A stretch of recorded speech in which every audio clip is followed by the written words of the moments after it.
Allahumma inni as'aluka ilman nafi'an wa rizqan tayyiban wa amalan mutaqabbalan.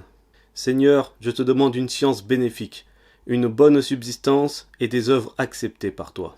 Cette dua est rapportée dans un hadith de Salama radiyallahu anha, dans lequel elle raconte que le prophète sallallahu alayhi wa sallam la récitait tous les matins après la prière du subh. Et donc, c'est une invocation du matin. Ilman nafi'an, une science bénéfique. Qu'est-ce qu'une science bénéfique? C'est une science que tu as apprise et que tu utilises, ou que tu transmets, ou encore les deux. Donc, une science que tu as apprise n'est pas bénéfique si tu ne la mets pas en pratique, si tu ne l'utilises pas. Et encore, si tu ne l'enseignes à personne, donc tu la gardes juste pour toi, sans l'enseigner et sans l'appliquer.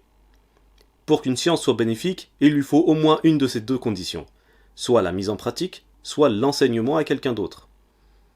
D'ailleurs, le prophète sallallahu alayhi wa sallam, dans une autre invocation, demandait tous les jours à Allah de le protéger de 4 choses. Et parmi ces 4 choses, il y a une science qui n'est pas bénéfique. Rizqan tayyiban, une bonne subsistance. C'est quoi, à votre avis? C'est une subsistance qui est obtenue dans le halal, dans le licite. Wa amalan mutaqabbalan, des œuvres acceptées par toi. C'est l'ensemble de toutes les bonnes œuvres et toutes les bonnes actions que tu as fait dans ta vie. Les grandes œuvres comme les petites œuvres, que ce soit des œuvres qui n'ont profité qu'à toi, comme tes prières, tes jeûnes, tes invocations, etc.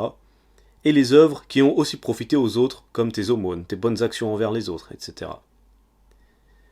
Et ici, on demande à Allah d'accepter nos œuvres. Beaucoup d'entre nous prennent leurs œuvres pour acquises, en pensant que c'est bon. Comme ils ont fait du bien, ils iront forcément au paradis. Mais ils ont oublié une étape.